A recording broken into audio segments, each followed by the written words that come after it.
The following is a presentation of Project Independence and WCWP. Project Independence is the Aging in Place initiative of the town of North Hempstead. Welcome to Project Independence and You. Good morning and welcome to Community Talk Radio. This is Project Independence and You on LIU Public Radio. I'm your host and producer, Kristina Liu, along with my co-hosts, Otto Los and Paula Ewell.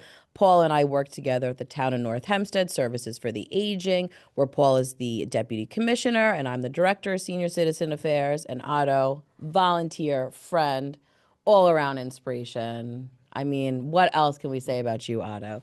But because you all inspired me. Oh no, everyone knows Otto. You know, our guest walked in and said, "Of course I know who Otto is." So that's just really a testament to who you are, Otto. But this morning we are talking with KATHLEEN Rivera, who is, of course, a social worker, which we love on the show. We're very big on our social workers. We're good people. Yeah. We had to put that plug in. She's the executive director and CEO of North Shore Child and Family Guidance Center, and we're talking all about the center's services. I mean, there's such wonderful things preparing for this. You really cover the whole spectrum of aging, and obviously our show is focused on seniors, but it's really a community show, and everyone has family, and it's so important to know these services that are there. So welcome, KATHLEEN. Thank you, Kristina. Thank you, Otto. Thank you, Paula. It is an absolute pleasure to be here. You guys are pumping me up, and you're energizing me. So I want to say thank you.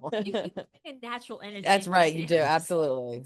I think good energy feeds good energy. So thank you. Yes. Thank you for having me. So give us a little overview. What is North Shore Child and Family Guidance Center's mission and the populations that are served? So first of all, thank you for the intro. I will refer to us as the Guidance Center because it is a mouthful. It's a little early to say North Shore Child and Family Guidance Center too many times. So I will. So we are affectionately referred to as the Guidance Center. And, you really encompassed it when you said we do a lot of things, right? We do everything. Our mission is to restore and strengthen the emotional well-being of children and families 0 to 24. And so you might hear the number 24 and say, that's not really a child. But if you really think about it, we purposely decided to provide services up to the age of 24 because as time goes by, young people are living more and more of what I describe a pediatric lifestyle. Mm-hmm. The world has changed quite a bit, and it is really difficult to live independently. Our core services are children's mental health. But just going back to what Kristina highlighted in the intro, when I say everything, we really treat the family ecosystem because a child is not a child in a vacuum. They're connected to a family, right? And then they grow up to become adults and have families. And so, our core services started about 72 years ago, a little history about us. Oh, yeah. A group of strong women that came together, grassroots. Shocking, I know. Shocking. No disrespect, Otto. Right? I'll go with you. Fan. It was probably a female relative of yours in that mix. I felt that way before it was popular. That's right, Otto. So a group of women, right? Really seeing, this is a time where Long Island really wasn't built up. The LIRR wasn't around. The highways weren't around. They were just in development. And like many communities, needs started to surface and reveal itself. And a bunch of women really saw that the needs weren't being met. Children's mental health, obviously it wasn't called that back then. And rallied and became a policy-making board and said, services need to be here. We're communities, kids are in need. It is a human right that kids receive services, and we need that out here. And lo and behold, that sparked our group of women becoming a fundraising board because we turned no one away for inability to pay. And that should, again, big. right? Access is a human, really big, yes. as a human right. Yeah. So over the years, we started off as core mental health services for children, and then we morphed into different things, right? Listening to the community, telling us what they need. Children, we have a maternal health and wellness program because moms, first-time moms, whether baby in utero or postpartum, can be going through a plethora of things and will need support. Everything in between, and then let me segue into the grandparents, right? Aging in place and The grandparent services that we offer, we work with a variety of grandparents throughout Nassau County.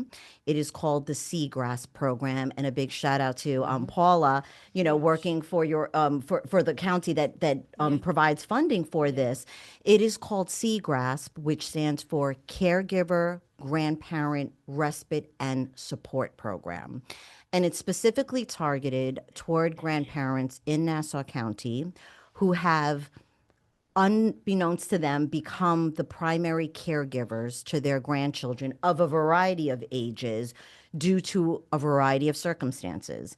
It could be incarceration of their adult children. It could be due to severe substance use or death by an overdose, or a current severe psychiatric challenge that does not allow their children to care for their grandchildren. And so they have to now sort of step in, or for their adult children who have died by suicide. So there's really, the list goes on, but at the end of the day, these grandparents have come to the forefront and become heroes in different ways for their grandchildren, and now becoming the caregivers. And it's a wonderful program. Yeah, I have to just say about that program too. It really, at the end of the year, I always have to put together a report of all of the programs that we do, and I love going through Seagrass because there's a little blurb on everything. It's everything from, I think about this, it's a new world, right? Mm-hmm. So a grandparent and a grandchild, you're need to communicate on a different level. It's like learning these new things, and that's something that your wonderful team helps provide for them. And it helps with food insecurity and just learning about adolescence again. You've been out of the game for so long, these poor grandparents, and to really. And it was like the backpacks that were given at the beginning of school. I mean, that's just a couple that are highlighted. Yeah. But I always come into Paul, I'm like, look at all these, wonder. But it really is, and I think it's just such a godsend. Very good friend who I've known for many years who got into that boat. They do not live out here, unfortunately, and I've talked to them many, many times. Their daughter had a drug problem, still has a drug problem, and they wound up with their grandson, and they're in my age bracket. Yeah. So they end up now having to relive their parenthood, if you will, but in a different world. All of a sudden, you learn it. You don't have the same energy. Yep. You're really not up to speed unnecessarily on the things that are going on around you. So it's really a brutal situation. And, but you're stuck. You're stuck, yeah. And you would like to get unstuck, because you really would like to live the last years of your life in a little bit of a better situation. Correct. I mean, so I empathize for anybody who's in that boat. It's not good. No. And especially, what stands out to me, so Dr. Nellie Taylor Walthrus, she oversees the program, and she is just a ball of energy and brilliance and compassion. And a grandparent herself. And she's lovely. And Nellie, I'm going to say, especially during COVID, when the whole world changed and everybody was at risk of increased loneliness, depression, whatever it may be. And Nellie's group with GRASP really had to band together and figure out Zoom. How did the kids get classes? How do we connect here? Many of them were, online to some degree, but now had to learn, how does my grandchild go to school every day, but on this computer, and how do I figure it all out? And they really it's such a unit of caring for each other. It's like the best group in the world. It's such a hard group to be part of. And I know there were several members, like if one got sick, they would figure out, while you're sick, we're going to bring all this into the group. And it runs so seamlessly. Not all our programs, not all the places we work with, there's bumps along the road, but, it started because Nellie the Guidance Center came to the town of North Hempstead and said, we really are finding this need in the community. And at that time, when we were building Project Independence, we looked for what are the unmet needs. And some are very obvious, but grandparenting, raising your grandchildren wasn't as obvious to us. Right. And then so Nellie came forth and gave us a lot of Nellie and Marmalene are really A+ to and both more of them. research. There's more and more known now Well, about I think grandparenting, that what raising. you pointed out earlier, about 24 years old and And Yeah. I believe very much Mhm. so, and I love everybody in my age, my kids who are in that, grandkids who are in that age bracket. But I do believe that they're in a different mode now than they used to be. Very much Uh, so. I've seen those years, like college years and after college, with, you see in the newspaper, a lot of the problems that happen with people in that age bracket Yeah. who just go off the pads. Yeah. So now as a grandparent, Yeah. you're dealing with that on top of, the norm. So, it's a fact of life, I think, that the generation's a little softer. I They've agree. been nurtured and babied quite a long ways. And, They've been raised differently, Otto. I think you think you raised a good point, and I think life experience is very different, right? So for grandparents who, if we stay with the age of 24, depending on the age of that grandparent, their experience during that time or the expectation of them at that during that age group was very much, you don't find a job, you find your career. Yeah. Right. You start your family, you start to find a home and build a home. 24-year-olds now no, are not Not thinking that. I mean, we're just happy that they get up in the morning and brush their teeth at times. Maybe I'm oversharing because I have a 23 and 25-year-old. But anyway, let's get back on but I track. mean, I believe society has contributed to that somewhat, and that, I've seen it with my own. I got 10 grandchildren. I've seen, I have to keep my mouth shut because I'm the grandfather, right? I'm not the father. But luckily, I'd say most of them are pretty good, but I've seen them go. Most. I've seen, Are we talking 20%? I mean, I've seen them go through the soft period. Let's call it that, right? I like that. Where I say, you need to shake that off, pal, and Right, go. right. Suck it up, Buttercup. Well, I think both Otto and Paula, you raise a good point in terms of some of our work with the grandparents that we work with and have built community with one another. There's also, what we haven't talked about is also the cultural expectations, right? absolutely. Which are very, very different. I think you mentioned Marmalene, who's one of our rock stars and probably the backbone. We know. Right, with Yeah. Dr. Nellie Taylor Walthrus. She really works very closely with the Haitian community. And so there's a cultural piece about what raising kids look like. Yeah. So And now this is translated now into the United States, where there's a different kind of Yes.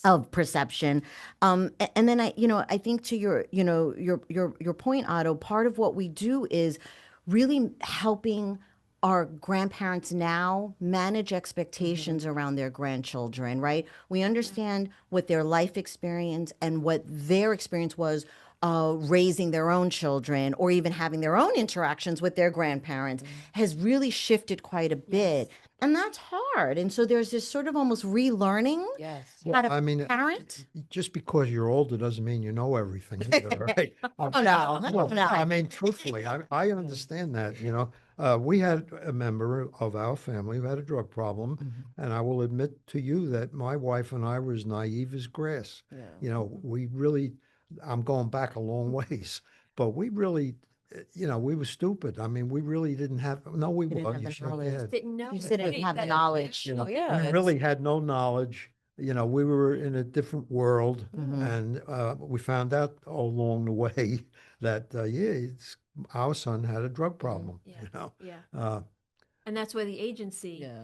is Yeah. like the perfect reason. And Well, and that's I the wish point of this, we the would have community. known Right, about right, this back then. right, Yeah. We didn't. right. Yeah. And it was brutal. We tried to get him into this place, that Yeah. place. Yeah. Insurance gives you one day, Right. And you or discharge, maybe, and it- right, and you go start all over again. And then And there's you- a stigma from even your Right. support system Right. not Yeah. really being there in Yeah, terms I of mean, having to me, what reactions. you're offering is priceless in terms of, So it's what I think, support groups in general, and like having a support community is so important, but especially in this world, because I think, as you're saying, it's like you don't know what to do, so having someone, and these people who have been part of the GRASS program have been in this program for so long, I'll see the same names Yeah. year after Yeah. year, and that's what's Yeah. so lovely about it, it's because it becomes this little family unit, in a village, because you really need help.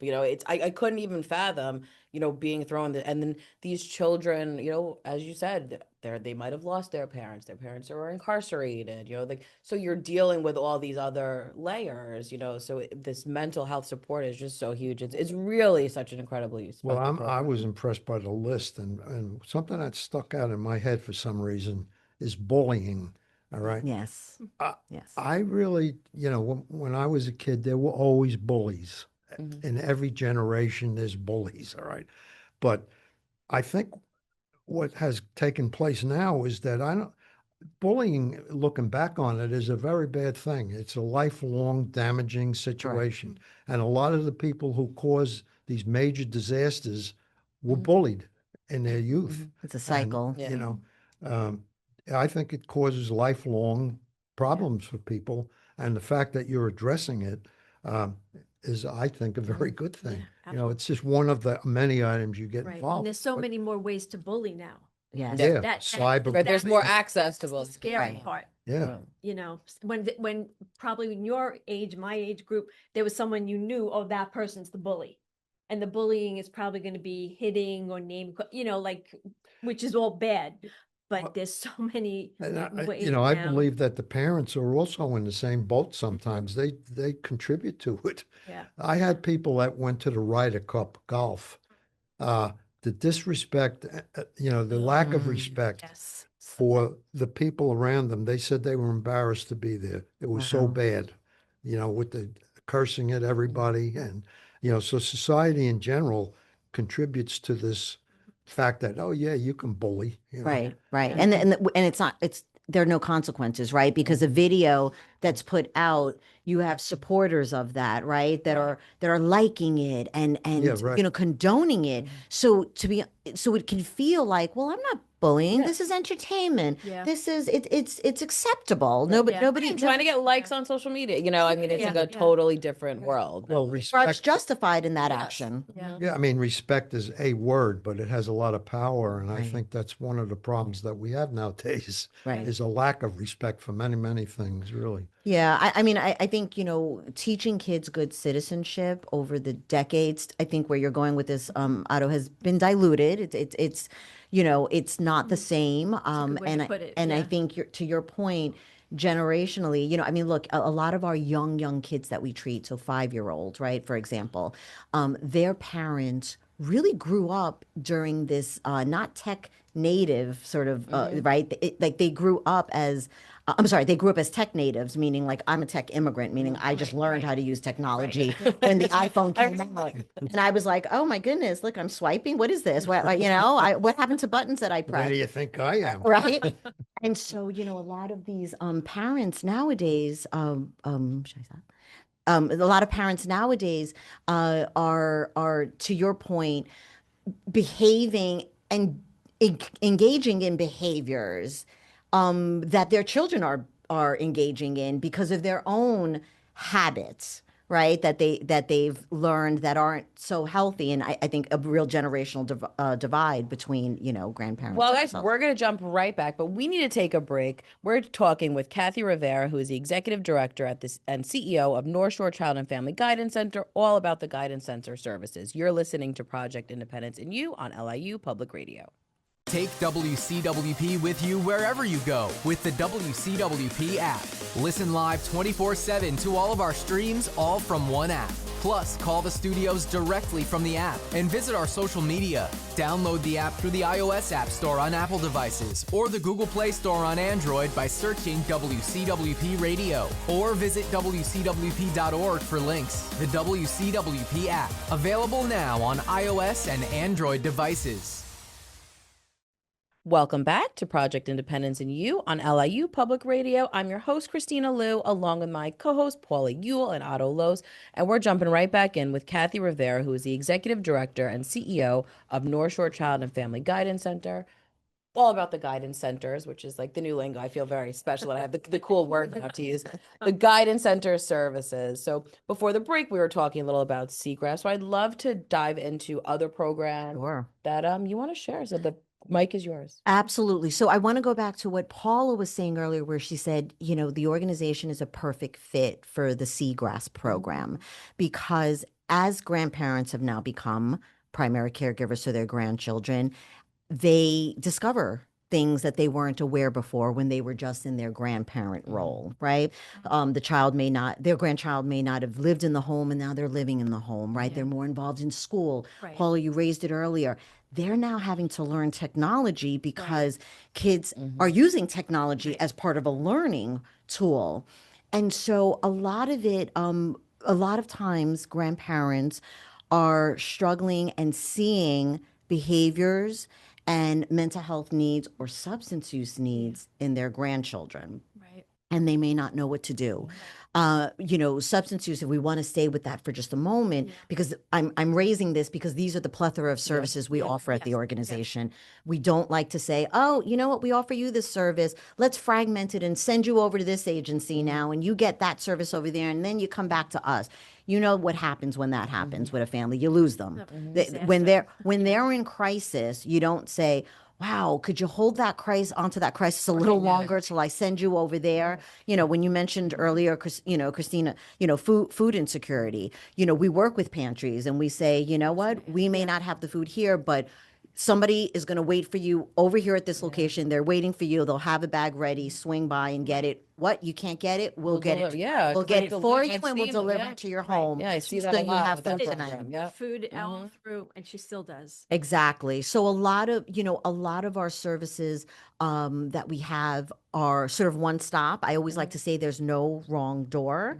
And we really try to keep everything in-house so that the family, doesn't have to go to a million places. And if they do have to go outside of us, we have made it completely easy to do that. And we've done what's called a warm handoff. We've made the contacts. We've helped with any kind of assessment or anything that's needed so they can just go and get what they need. I like to describe it as care traffic control. I like that. That's, Like yeah, but I didn't coin it though. well, that's a golden like nugget. it. So we have It's a golden nuggets on the beautiful show, and now we're and- gonna have and- to. Joe, you know what, excellent. that if you relate that, like about my friend, we had talked about Yeah, has some yeah. problems, health problems. Yeah. And one of the problems she has is that the doctors are sending it to this doctor, the vocal doctor. She has cancer of the thyroid. Go to the vocal doctor, go here for an MRI, go there for that. And they have to make all the appointments, and they have And to it's go through overwhelming. website, to make these appointments 2 weeks from now, 3 weeks from now, 4 weeks from now. It's a huge undertaking. And what you're describing is the same scenario for mental health, Right. except you're not sending them to all these little pieces. You're taking care of it, as I understand it. Absolutely. Right? Absolutely. I mean, when I said earlier that we created our program based on what the community tells us they need, right? Right. We don't say, oh, you know what, the government's giving out money. Let's just open up this program that we have no idea how to do, Right. but it's so much money. Let's just do it. We don't operate that way. We have never, and I've been in nonprofit my whole career. I've been at this organization for a little under 5 years. This is the first organization, I will tell you, that doesn't go for every shiny penny on the floor. We act with purpose, and we build our programming through purpose. A good example of that is our Douglas S. Feldman Suicide Prevention Program. So when I mentioned earlier why a grandparent may become the primary caregiver for their grandchildren, they may have lost their adult child to suicide. They've died by suicide. And that is a very difficult thing. I mean, any loss is difficult, but to know that their child was in so much pain and saw no way out and decided to die by suicide is indescribable. And now you have a child who has lost their parent and can't make sense of it, and may start to even think along those lines as well, due to a mental health need or just due to a pain that they're not able to deal with. I'm really grateful for programs like that within our organization where we say, we are here. If you see something, we're in your life, talk to us. This is not just about support. This isn't about just even taking a break, sending your grandchild on a wilderness hike with us or to a play in the city to give you guys a break. It's more than just that. It's saying, if you see something and you just don't know what to do, talk to us. Talk to us. let us know. You're not alone. We're here. And I say that really proudly because not a lot of organizations do that. And I'm grateful that we can. Yeah. Could we talk a little bit about the path of entry to Yeah. the guidance center? All right. Basically, do you come in through a doctor? Do you come in through Project Independence? Can you call directly? Then first of all, how do you get the initial contact? And I guess the initial part really is the people in their own mind have to know that if they have mental health issues of many, many kinds, they could go to a place like the Guidance Center for guidance.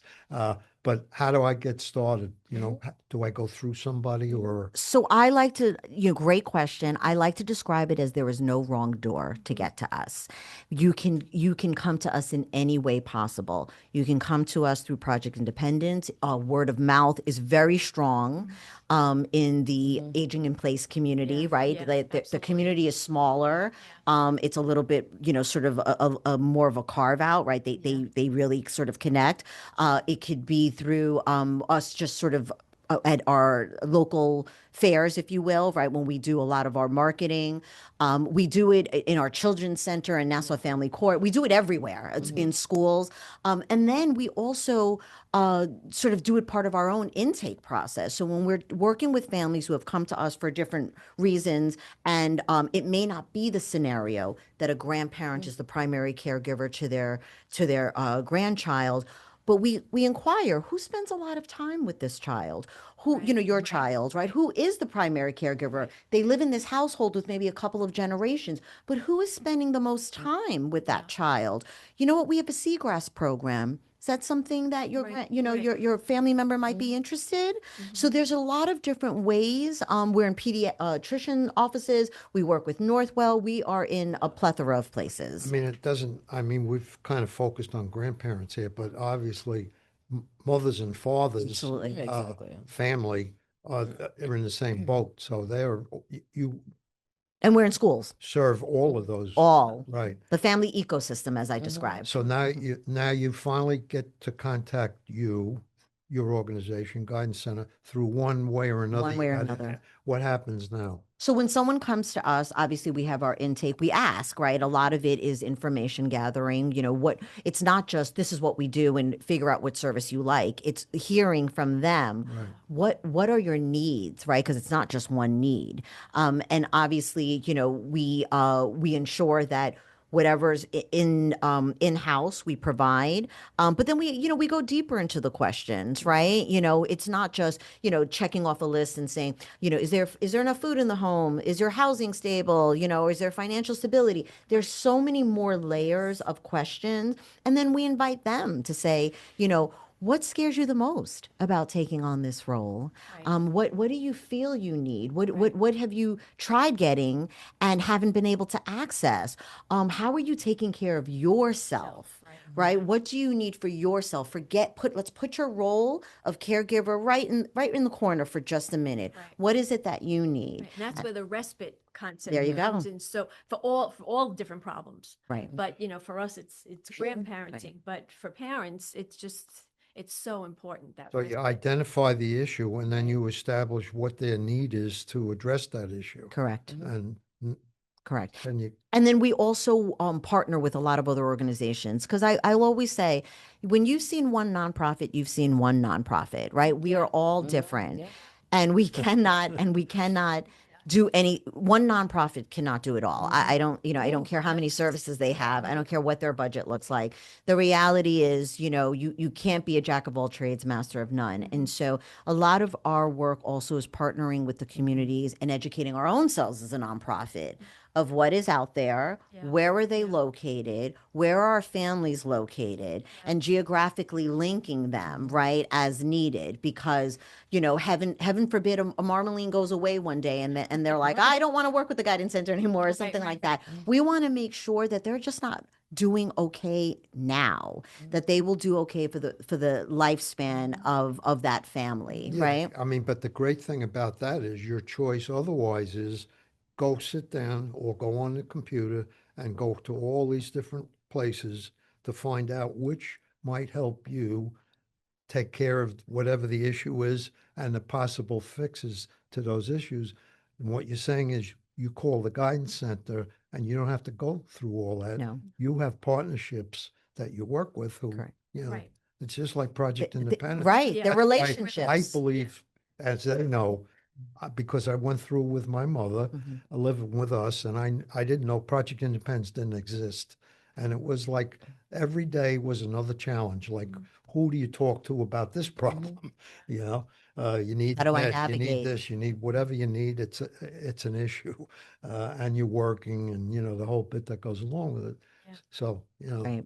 I mean, I think our vision is, really with this is caring for those who care for others, right? And really making sure that their tank is never on empty, that they have what they need because they have some, precious cargo on board, Yeah, right, with yeah, their yeah. grandchildren. And so it's a trickle down effect. And I think, Otto, you expressed it well. We really try to coordinate and really help the families navigate what's really a complex system and quite honestly getting even more complex. Yeah, Our yeah. healthcare system is well, not, there's a lot of overlap. Yes. You know, and the schools. You're in many different We're in all schools, right. 56 school districts, Right. and Wow. we are in BOCES, right? Right, yeah. And we go wherever the schools allow us to go and talk about content that Right. can be very difficult, if Yeah. allowable. Yeah. Because there are some districts that are, Prefer you not to. Yeah. yes, they don't Yeah. want us to talk about suicide within Like elementary school, Yeah. which, Yeah. but you could have a child who has lost their Yeah. Right. caregiver to Right. suicide. So they know some Right. stuff already. Right. Yeah. But we, look, baby steps, right? We Yeah. try to, gently push where we can. we're not going to get into names here, but my granddaughter is a social worker in a high school Oh, in Long Island, and more than likely has been involved with your organization. Now that I look at it. Right. Yeah. Yeah. hopefully in a positive way. Please tell me that. Oh, yes. Please start telling our listeners that. Check. I want to know. Now, Kathy, what would be the best contact number if someone wanted to get in touch with the guidance center? So our general number for our main office is 516-626, and this is really easy, 1971. Very good year. 1971. 71. 71. Yeah. So whatever you were doing, whatever 1971 means to you, those are our last 4 digits. So you get to the next step now, you talk about the options and whatnot, and now you're going to build a plan, if you will, Yes. for how to handle the needs that I feel I have for the issues that we talked about. So now you come up with a game plan, Right. and you implement the game plan and just keep going, I guess, right? Yeah. So yes, I mean, I think a way I would describe it is we create a map, right? So we create kind of the destination of where they want to be, and they are in the driver's seat of this. Let me be very clear. They don't come to us and say, "You're the subject matter experts. Tell me how to live my life." That's Right. not No, care. doesn't That work. Yeah, right. doesn't work that way. So we when we're on this journey together, but they are in the driver's seat, we create that sort of roadmap together, and we go at their pace, right? We don't say we're going to go to we're at the destination already. Come catch up with us. And so it can look like the plan can look one way, but it can change over time, and it can change over time based on needs. So it's very fluid. And because families are fluid, families are not sort of a straight line. Life is not a straight line. And so we really try to practice that way with our families at all times. And we strengthen our relationship and we strengthen trust that way. Now we come to the next one. You talked earlier about nobody gets turned away because they can't afford Inability it. to pay. How does it work in terms of, now we know, okay, this is the map. How do we address the financial part of it? So we take that out of the headache equation, and we say that's the responsibility of the agency, right? Like we don't say we're stopping your care until we figure out who's paying for what, Right. right? And I want to, for all of the listeners, I just want to say we have an incredibly outstanding, generous fundraising board. We have 24 people on our board, and they understand their mission is to raise funds for the organization. So we remain in that situation to never turn anyone away for inability to pay.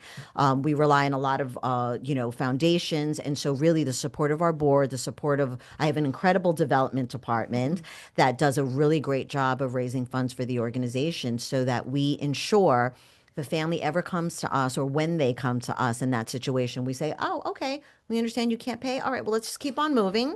That's not going to stop our process. That's not going to stop the help. But because again, they're coming to us. To pay, you pay. Right. If you have coverage, if you have, right. Yeah. And I mean, that makes sense to Yes. me, And I would say that's never really a topic of discussion because. Which is that in itself is incredible. Right. Because people Well, want. a lot of times, yeah, let's get started. What's your insurance number? Yeah, that's like the first From question. the doctor's office, all right? Well, I mean, we collect information, but we don't Well, let I that understand stop. that. We don't stop it, Yeah. right? Well, and some of it may be covered Right. under insurance. and Absolutely. You have every right to collect Right. then because you are a nonprofit, Right. but you need money like everybody. Right.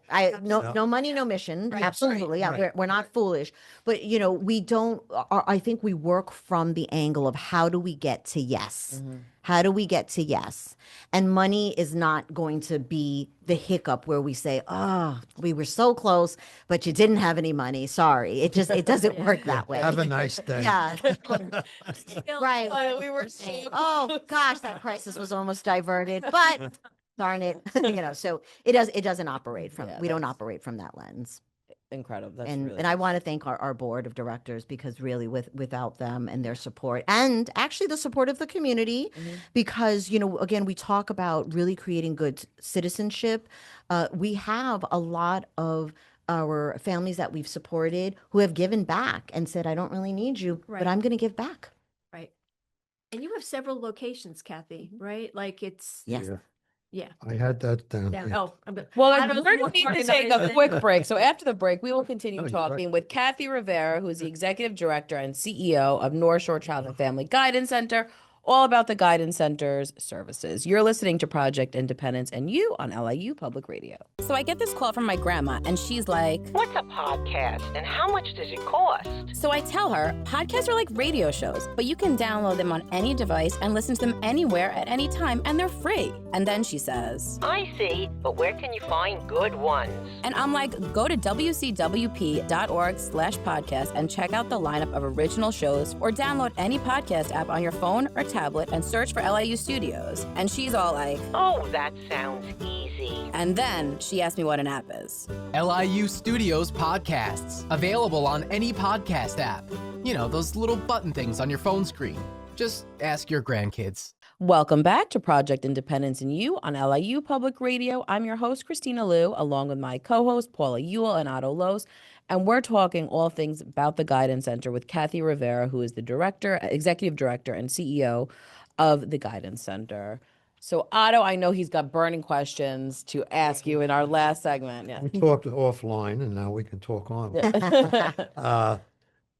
People get into situations, and there again, I've been involved with emergencies through either substance abuse or mental health problems, depression, suicide, whatever. How does the Guidance Center get involved with emergencies? What's your possibility? Like, can we just call the Guidance Center? And then how would that be handled? Absolutely. So it's a great question. We have what's called the Faye J. Lindner emergency program. The Faye J. Lindner. FAY, yeah. The name. J. Initial J. Yeah, J. Right. Oh, The Faye J. Lindner emergency triage program, triage and emergency program. I actually said it backwards. And they are, it's named after Faye J. Lindner. We get great funds from the foundation. But that particular program is near and dear to my heart. It actually is paired with our Douglas S. Feldman suicide prevention program. So that is a triage emergency program. And what that means is when cases, it could be existing families getting services from us, or it could be a call from a hospital saying we're about ready to discharge. This child needs support. They were in our in the hospital due to X, Y, or Z, or it could be just a family calling us for the first time saying, I just discovered razors underneath my daughter's bed. I've now discovered she's been cutting. I had no idea it was in the inner part of her leg. She always has it covered. I see all these old wounds and now I see fresh wounds. I don't know what to do. And we siphon them through that program And so that program acts within 24 to 48 hours of not only responding, but saying, here's this appointment, come in within 24 to 48 hours. And right away, we do like sort of wraparounds, we do assessments and we do wraparound services, depending on how familiar they are to us or not. And when I say wraparound services, we connect them with a clinician, a psychiatrist, right? If not involved or currently involved. And we partner them also with our community-based program. So these are people that go out into the homes and really work with the child and parents on really creating a safe as possible environment for the parents. Because it's one thing if you come into my office and I'm speaking with you and I'm gathering information and I tell you, or I give you some tools to use with your child and I give you some education. Now you've got to translate that to your home. environment. Yeah. And so it could look very different from when I just talked to you about it, and now you're in your environment and you're like, wait, what did she say? I'm overwhelmed. I have all these emotions. What did she say to me again? And so our community-based program is to really kind of seal that and say safety outside of the home, safety inside of the home. And that program acts very quickly, as I mentioned, 24 to 48 hours. And it's one of my favorite programs because it literally, and not to sound dramatic, it really can mean the difference between life and death. They go into the home. So Yes. They go to right. the That's Yes, why- to the homes. So they Wow. they go Yeah. in, right? So that's what Kathy's Wow. like. And the it's- other it's part, in. right, they're there. And then the other part of the wraparound is we have parent advocates. So these are parents, and they're not necessarily grandparents, right? They're Right. parents that have their own personal experience with services, right? Their own children were in these same circumstances of the families we serve, may still be in those same circumstances or have had experience with it. And so we also partner their services with everything I just described because parents feel so alone as well, right? Sometimes they're so And they'll focused. know resources too. Right. Themselves with So you help. don't have to go to a location. They will actually come. Would We you can come to intake- them. Would you do intake first at the agency? Is that We'd the like norm? we'd like Yeah. to do intake first at the agency Yeah, that's because ideal. if ideal, if we needed to get them to the hospital, we Yeah. want them to get to the hospital right. from our location there with as much information as possible for the first responder to have. So we will start that process there first. Also, we need to see them. We need to have our eyes on them, so it has to be in person. It cannot be Is through that any the kind of same phone telehealth. number that you gave us before? That's the same phone number. 516-626-1971? Yes. And where is the agency? So we are located in three different. Dosa. I'm sorry, go ahead. Yeah. Where? Where our Dosa office was. Oh, That okay, beautiful right. big house. Yeah, that big lovely- house there. That's, Yeah. that's them. You mean our by there. 120-year-old mansion that you Yes, should that's visit the one one. day? I've been It's by that beautiful. place 1,000. It's gorgeous. Oh, yeah. And you should go Project in. Independence was right next door. That was our first office. I Yeah. know. Now it's the town of It's public safety. They Public moved safety. us out and they put public safety. in When there. Evelyn was around. Yeah, Evelyn was. yes, that was our first So, office. so we have actually three offices. Our main office that you're just describing is in Roslyn Heights. We also have an office in Westbury and one in Manhasset. But remember, I keep saying this, there is no wrong door. You call us, doesn't matter where you live. We serve all of Nassau County. We will find something that's most convenient for you and based on what you need. Yeah. Well, I think, this is stuff that ought to be up on a refrigerator. I really like that. There's your slogan, Kathy, stuff that should be on the refrigerator, Well, I mean, really, Yeah. No, it's the great. time to think about how to handle stuff, you don't want to dwell on negatives, all right? Of course But not. you do want to say, okay, if we have an issue, Yeah. this is a Prepare. good phone number to keep in mind, Well, we, Uh, our marketing is through all different means and through all different kind of genres for generations, right? So we are in newspaper print each month. Our different programs are rotated through, right? We never just put one Right. one program in because we want people to understand the breadth of services that we offer. We're on all over social media. Yeah. My communications and marketing person is here, and if I don't say that, she's going to give me evil eye. So we are on social media, and I know this because Instagram, Facebook, it's everywhere. And then obviously just work, being present. So a lot of our outreach events were in the schools. If there's an event in the community with one of our partner agencies, we will be there. And then really just word of mouth really is the strongest. You have a good website, and you have Yeah. I didn't The print it, but newsletter is you always. have the guide, Guidelines. which I looked through and I read, but I Yeah. didn't print it. It started 72 years ago. We had someone Really? typing it up on a typewriter and would send it out in print. And we said, we're not stopping Wow. this. No, it's But now it's a really- fancier great, booklet. yes. Yeah. Suppose somebody wanted to just get one of those Booklets. booklets about the guidance center. Could they just call Well, you can print it, Yeah, right? or they print can it? print Just it, go yeah. on the website, which Yeah. is, what's your website? www.northshorechildguidance.org. Right. That's a mouthful. No, but you can always look it up online. You can look it up and download it, as Sure, Paula right. said, for those who are just a little bit Just more look tech up savvy. Shore Family Guidance Center. Well, Yeah. And listen, anyone that's listening, that doesn't have computer access or whatever it might Right. be, you could always call us at 311, and we're more than happy to Right, get you to all print it these out, get it. resources. or Project And- Independence, yes. and they'll, We Yeah. can get you all the resources Yeah. that they. absolutely. Yes. I mean, I have like a mailroom, like I'm constantly Yeah, mailing out Christina, resources it's like to people. growing So and yeah, growing, but that's Christina. what, but like, and that's You what don't goes want back to to print them. It's You're- okay. you're That is my printing duty up to printing send things out. already. Right. But I think it's a real concern. We have seniors who don't have computers or Yep. printers. And listen, I have a lot of friends who, don't have printers at their house. Right. So I think that this is something, and it goes back to what you were saying, Kathy, about the importance of community, and building these partnerships and connections, because, the only way to help is to get the word out there for these incredible programs. And that's what's nice about this show, is having someone like you, Kathy, who you could, we were saying, you could feel your passion, and your belief in this organization, and I mean, all the wonderful services, and dealing with real heavy stuff, and especially, I'm so glad Otto brought up the emergency piece, because that's something that's so tricky.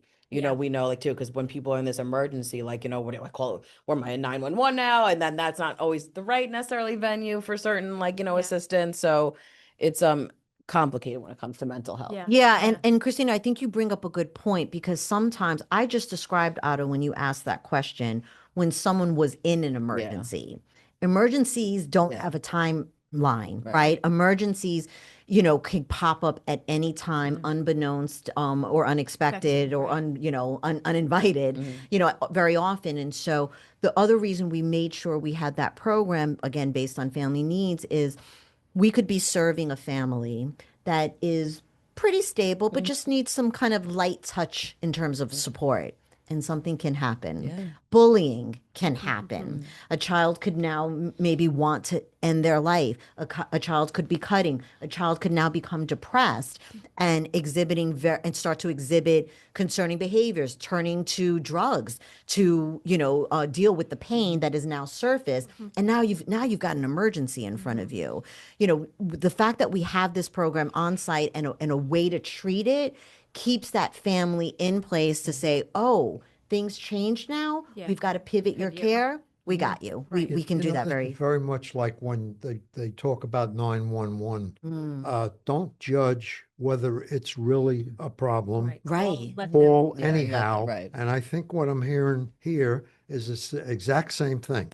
Don't be the judge about whether you saw raises or whatever, or there was bullying, and you thought, blah, blah. Don't be the judge. If you think it's a slight issue, even call and talk about it. Absolutely. And I think talking about it is a big thing. I agree. I always say to parents, don't be afraid. Wouldn't you rather have your child say to you, shut up, if you ask them a question, please, I don't know what you're talking about. I'd rather have my child say that than not say anything and say, are you okay? Is everything all right? Are you, I'm sensing you're sad. Is everything all right? And invite an opportunity to release some of that pain or what's going on. because, and avoid oh, I don't want them to get mad at me or get annoyed with me. Be annoyed. They're going to be annoyed with me the rest of my You know life. what? Someday when they get older, they won't be annoyed. They'll look back Right. and realize that was good intention. Exactly. Right. Right. When they have kids of their own, or even if they don't have kids of their own, I can speak again from experience. That's what Otto's like. He's like just the wisdom man. No, but I think it is so important, and I always think, and you hear a lot lately too, like as tough it is for children, it's your parents' first time being a parent too, and like that always like strikes, because it is. It's like, everyone's just trying to navigate the world Well, and nobody everything takes classes in school yeah. about anything Yeah. like this, all right? Newsflash, there's no correct way to parent. Exactly. No. There's And no you can have manual out kids, there. and everyone is completely different, Right. different. And so you parent differently with Well, different kids. Too. I've said to people a lot of times, I said, when that child was born, whoever it is, I said, did you visualize this? Whoever it is. That Whichever one it is, this pack. this was going to be what it was going to be like. No, I would have turned them back. You're really like, Kelly, and I also want to touch upon, you've been in this world, this nonprofit world, as you said, for many years now. And what are some hopes that you have that things are, what challenges you see? Yeah, We were there you go. talking offline about it. Where do you see kind of things going? So I'll tell you what my ideal world would be. An ideal world would be no stigma and judgment for the needs of our services. I think, Paula, you started this with saying, how COVID really shook us up. And I think that was a pivotal time where we were able to talk about not being well in a different way. Yes. And that was helpful, but that was just the tip of the iceberg. Yeah. Yeah, it was dipping your toe in the mental health world. Yeah. People were talking Completely. about it. There is such still an abundant amount of fear, stigma, shame, and violence, right? That you talked about, Otto, like when we were on the break, where people are not getting the help that they need because of those variables of stigma. And so I think for me, if we can get to a place in this world, and I'm not even just talking about Nassau County, I'm talking about the world of awareness, acceptance, and then proper action. My goodness, what that can do for communities. It'll be something unreal. So that, that's kind of my general, hopes. And then of course there's, funding. I hope, I wish that our world could see that the investment in children is an investment that goes right. for centuries Lifetime. and decades and building generational wealth in this Right, world right. and health. I mean, a small drop in the bucket when you invest in children, Yeah.